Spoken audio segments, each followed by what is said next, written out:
단어가 품은 세계. 삶의 품격을 올리고 어휘력을 높이는 국어 수업. 황선엽 지음. 빛의 서가. 서문. 저는 단어의 뿌리를 탐구하는 일이 참 재미있습니다. 제가 처음 단어가 지닌 놀라움과 즐거움에 매료된 것은 상추 때문이었습니다. 박사과정을 수료하고 여러 대학에 시간 강사로 출강할 무렵 강원도 정선으로 방언 답사를 간 적이 있었습니다. 방언을 조사하다가 어느 어르신께서 상추를 부르라고 하는 것을 듣게 되었습니다. 그때 옛 문헌에서만 보았던 부르란 말이 방언에는 여전히 쓰이고 있구나 하는 사실을 알게 되었지요. 그래서 상추란 말의 변천을 정리해서 한 편의 글을 쓰게 되었습니다. 그리고 그 작업이 저에게는 무척 재미가 있었기에 그 이후로도 문헌을 읽으며 나타나는 특이한 단어들에 주목하여 하나씩 정리를 해나가기 시작했습니다. 단어도 사람처럼 태어나서 성장하고 노쇠하며 끝내는 죽기도 합니다.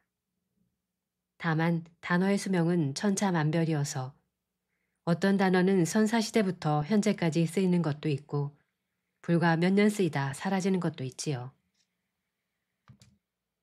오래 쓰인 단어라 하더라도 소리나 모습, 의미 등이 변화하기도 합니다. 그래서 단어의 변화를 들여다보면 인류의 변화상, 민족의 역사, 세태의 변천을 볼 수 있습니다. 아기가 말을 처음 배울 때 엄마, 아빠 같은 단어부터 배우듯이 우리가 외국어를 배울 때도 단어로부터 시작합니다. 즉, 단어는 언어를 이루는 가장 기본적인 단위라고 할 수 있습니다. 그러다 보니 사람들은 단어에 관심을 가지고 이 단어는 왜 이런 모습을 지니고 있을까? 왜 이런 의미로 쓰이지? 또 그 유래는 무엇일까? 등과 같은 의문을 가지며 경우에 따라서는 나름대로의 답을 내어놓기도 합니다. 저도 역시 단어들에 대해 이와 같은 의문을 가져왔고 옛 문헌을 뒤적이며 저 나름대로 그 답을 찾아왔습니다. 물론 저 스스로 찾아낸 것은 소수에 불과하며 다수는 선악들의 노력에 기댄 것이기는 하지요. 단어는 변화합니다. 사람들의 생활상에 따라 변화하고 시간이 흐르며 세대에 따라 다르게 쓰이기도 합니다. 그 자체로 보석 같은 이야기를 간직하고 있기도 합니다. 계절을 의미하는 봄이 보다라는 동사의 명사형에서 기원했다는 잘못된 설명을 하는 이도 있지만 봄의 어원은 알 수 없습니다. 다만 수천 년 전부터 봄이란 모습으로 쓰여왔다고 할 수 있습니다. 동포는 원래는 같은 배에서 태어난 생명체들을 의미하는 말이지만 한 부모에게서 태어난 형제 자매의 의미로 나아가 결여와 민족을 뜻하는 말로 성장하였지요. 오얏은 제래동 자두를 뜻하는 말인데 지금은 성씨를 나타내는 한자 오얏리 정도만 흔적을 남기고 쇠퇴하고 말았습니다. 숫자 1000을 의미하던 즈문은 사라진 후 오래되어 현대어에는 흔적도 남아있지 않고 오직 문헌에만 나타납니다. 단어의 변화는 오래된 과거에 이르기만 할까요? 그렇지 않습니다. 현재도 진행되고 있습니다. 1990년대 후반부터 당근이 당연하다는 의미로 사용되기 시작했습니다. 일시적 유행으로 그치지 않을까 하였으나 지금까지 사용될 뿐만 아니라 국립국어원에서 운영하는 오픈형 사전인 우리말 세매까지 등재가 되었습니다. 여기서 단어는 의미를 더 확장합니다. 중국어의 애플리케이션 당근마켓이 등장하면서 당근은 또 새로운 의미를 획득해가고 있지요. 홍당무를 뜻하는 당근과 당연하지를 의미하는 당근, 당신 근처의 마켓이라는 의미에서 출발했다는 당근은 동음이의어이지만 한때 당근이지를 말바비지라고 말했고 당근마켓의 로고가 홍당무인 것은 사람들이 이 새 당근을 다이어로 인식하고 있음을 보여줍니다. 논문을 쓰고 자료를 정리해두면서 수업 시간에 간혹 다루기는 하였지만 국어학 전공자가 아닌 사람들에게도 이런 내용을 소개할 수 있는 기회가 있으면 좋겠다는 막연한 생각만을 가지고 있었습니다. 그러다 뜻하지 않은 메일을 한 통 받게 되었습니다. 재미있는 이야기를 품고 있는 단어들을 모아 책을 내면 좋겠다는 제안이었지요. 평소 그러한 뜻이 있었기에 메일을 받고 여러 시간 고민을 했습니다. 원고를 빨리 쓰지도 못하는 데다 해야 할 다른 일들도 많아서 선뜻 용기를 내기 쉽지 않았지만 학생들과 나누고자 했던 마음과 내용을 글로 풀어본다면 가능할 것도 같아 생각지도 못하게 출간을 약속하고야 말았습니다. 쓰고 싶은 내용이 더 있었지만 여기까지 오는 데만도 꼬박 1년이 넘는 시간이 지났기에 준비한 이야기를 먼저 풀어놓고 못다한 이야기는 다른 자리에서 할 수 있기를 바랍니다. 이야기를 건네듯 글을 쓰려 했는데 여전히 딱딱한 부분이 있기도 합니다. 의문현상이나 단어 구조에 대한 문법적인 이해가 꼭 필요한 부분들에서 그러합니다. 외국어 문법은 시간을 오래 들여 배우지만 우리말 문법은 당연하게 넘어가던 것을 이번 기회에 한 번쯤 알아본다고 여기며 접근해 주시면 좋겠습니다. 부족한 저희 글이 읽는 분들에게 어떻게 다가갈지 모르겠지만 여러분들의 국어 단어에 대한 이해가 조금이나마 깊어질 수 있다면 더 바랄 것이 없겠습니다. 황선엽. 단어를 아는 과정은 삶을 아는 과정이다.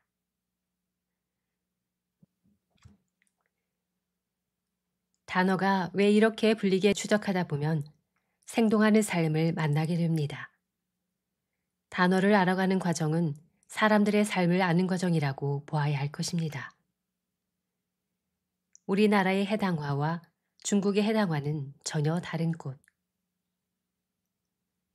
매년 봄마다 전국을 떠들썩하게 만드는 축제가 있지요. 바로 벚꽃축제입니다.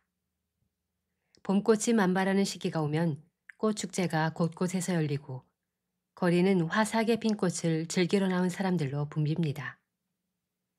중국의 수도 베이징에도 봄마다 열리는 축제가 있는데요. 바로 해당화 축제입니다. 재미있는 것은 한국의 해당화와 중국의 해당화는 전혀 다른 꽃이라는 점입니다. 중국의 해당화는 꽃사과 계통을 총칭하는 것으로 봄에 큰 나무에 한가득 꽃이 화려하게 피어납니다. 반면에 우리나라의 해당화는 장미과에 속하는 것으로 작은 나무에 향이 진한 꽃이 피고 주로 바닷가에서 찾아볼 수 있습니다. 우리나라의 해당화와 중국의 해당화가 전혀 다른 꽃을 각각 지칭하게 된 이유는 무엇일까요? 그것은 해자가 각기 다른 의미로 사용되었기 때문입니다. 우리나라의 해당화에서 해자와 중국의 해당화에서 해자는 각각 어떤 의미일까요? 정답을 알려드리기 전 노래 가사에 담겨있는 해당화 이야기를 먼저 들려드리겠습니다. 이 이야기 속에 정답의 실마리가 있으니 유추해보시면 재미있으실 겁니다. 해당화가 곱게 핀 바닷가에서 나 혼자 건너라면 수평선 멀리 갈매기 한두 쌍이 가물거리네 물결마저 잔잔한 바닷가에서. 초등학교 음악 교과서에 실린 바닷가에서라는 동요입니다. 가사를 곰곰 곱씹어보면 해당화는 바닷가에서 특별히 아름다운 정취를 만들어내는 꽃이라는 걸 짐작할 수 있지요. 한반도에서 해당화가 특히 유명한 지역은 북한 동해안에 있는 항구 도시 원산입니다.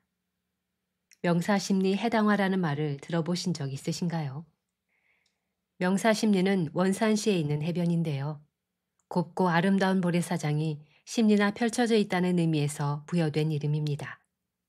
또는 이곳의 모래를 밟으면 사각사각 소리가 나서 모래가 우는 듯하다라는 의미에서 울명자를 써서 명사심리라고 하기도 하는데 아마도 이것이 명사심리란 말의 기원에 더 가까운 것으로 생각됩니다. 지금 우리는 가볼 수 없지만 원산의 해변을 따라서 해당화가 쭉 피는 광경이 장관을 이룬다고 하네요. 한국인이 사랑하는 한국의 토종 장미. 해당화 피고 지는 섬마을에 철새에 따라 찾아온 총각 선생님. 19살 섬색시가 순정을 바쳐 사랑한 그 이름은 총각 선생님. 가수 이미자의 노래 섬마을 선생님에도 해당화가 등장합니다. 여기에서도 배경은 역시 바닷가 마을이지요. 이렇게 여러 노래에 자주 등장할 정도로 해당화는 우리나라 사람들에게 사랑을 많이 받아온 꽃입니다. 그래서 해당화는 한국의 토종 장미라고도 불립니다. 북한 원산의 명사심리에서부터 우리나라 남쪽 지방 이름 모을 섬마을까지 한반도 바닷가에는 해당화가 항상 피고 지지요. 어떤 이는 1941년에 발표된 가수 백나나의 노래 찔레꽃에 나오는 찔레꽃도 사실은 해당화를 말한다고 주장합니다. 이 주장도 상당히 근거가 있다고 보이는데요. 노래 가사는 다음과 같습니다.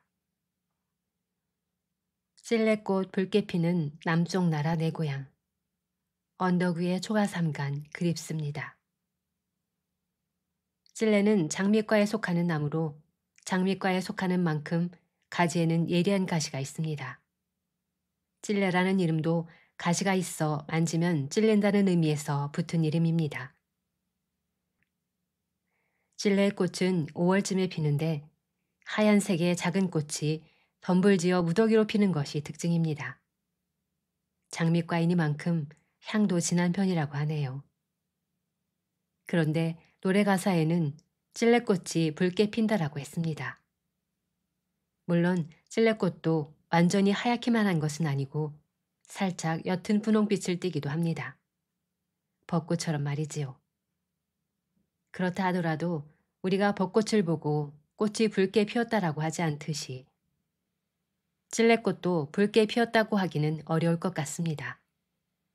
실제 찔레꽃과 찔레꽃 가사 속 찔레꽃은 어딘가 다르게 느껴지지요. 가사 속 찔레꽃이 정말 찔레꽃을 말하고 있는 것인지 의심할 수 있는 대목입니다. 어떤 지역에서는 해당화를 떼찔라라고 부르기도 합니다. 해당화가 장미과에 속하며 줄기에 가시가 있고 꽃의 향기도 진하므로 해당화를 찔레꽃의 일종으로 생각하는 것이지요. 다만 꽃 색깔이 붉은 보랏빛을 띈다는 차이는 있습니다. 백나나의 노래에 등장하는 찔레꽃도 사실은 해당화로 보아야 한다는 견해는 이러한 이유로 나온 것입니다. 상당히 근거가 있는 이야기지요. 바닷가에 핀 이름 없는 이 식물을 뭐라 불러야 할까? 앞에서 던진 질문의 정답을 유추해 보셨나요? 우리나라의 해당화와 중국의 해당화가 어쩌다 다른 꽃을 지칭하게 되었는지 정답을 알려드릴 때가 되었네요. 우리나라 해당화와 중국의 해당화는 둘 다 한자로 바다해, 팥배나무 당, 꽃화자를 씁니다. 전혀 다른 꽃을 지칭한다면 다른 한자를 쓸 법도 한데 둘 다 같은 한자를 쓰지요. 그런데도 어쩌다 다른 꽃을 뜻하게 된 것일까요? 우선 우리나라 해당화는 바닷가에 있는 당화라는 의미입니다. 바닷가에 핀 당꽃이라니 당이 무엇을 말하는지를 알면 해당화의 비밀은 풀립니다. 여기에서 당은 현대 한자 사전에는 팥배나무라고 뜻풀이가 되어 있는데 옛 문헌에는 아가위나무라고 되어 있습니다. 우리말로는 아가위, 한자어로는 산사라고 합니다. 요즘 마트나 편의점에 가면 산사춘이라는 술을 팔고 있지요. 산사춘은 바로 이 산사나무의 열매로 만든 것입니다. 산사나무 열매는 방울토마토보다도 작은 크기로 외형은 사과와 비슷한데 겉에 흰 반점이 있는 것이 특징입니다. 신맛이 강하기 때문에 중국에서는 이 열매의 겉에 설탕 녹인 물을 입혀 꼬치에 깨워서 먹습니다. 요즘은 온갖 과일로 탕후루를 만들어 먹지만 탕후루의 원조는 산사나무 열매로 만드는 것입니다. 신맛이 너무 강하다 보니 달게 먹기 위해 탕후루로 만들어 먹었을 테지요. 산사나무 열매를 익히 알던 우리의 선조들이 바닷가에서 비슷한 열매를 발견하게 되었을 겁니다. 바닷가에서 자생하는 이름 없는 이 식물을 뭐라고 불러야 할까? 사람들은 생각했겠지요. 산사나무 열매와 비슷한 열매를 맺은 식물이 바닷가에 있으니 바닷가에 핀 산사나무라고 사람들은 쉽게 불렀을 겁니다. 산사나무를 당이라고 하니 바닷가에 있는 당이라 하여 해당이라 부르게 된 것입니다. 사람들의 삶 속에서 이름 없는 식물은 자연스럽게 이름을 가지게 되었습니다. 우리나라에서 해당화라고 부르는 식물을 중국에서는 매괴라고 불렀습니다. 옛 문헌에 나오는 매괴를 흔히 현대어로 장매라고 해석을 하는 경우가 많은데요. 옛 문헌에 등장하는 매괴는 우리가 흔히 아는 장매보다는 해당화 또는 겹해당화 정도에 대응한다고 보아야 합니다. 우리나라에서 예전의 장미는 해당화 종류의 꽃이었다고 할 수 있습니다. 외국으로부터 들어온 것에 붙인 글자 바다해. 이제 중국의 해당화에 대해 이야기해 볼까요? 우리나라 해당화가 바닷가에 있는 당화를 뜻한다면 중국의 해당화는 외국으로부터 들어온 당화를 뜻합니다. 영어로는 해당화를 비치 로즈, 즉 해변 장미라고 부르지요. 우리나라에서 예전의 장미는 해당화 종류의 꽃이었다고 할 수 있습니다. 외국으로부터 들어온 것에 붙인 글자 바다해.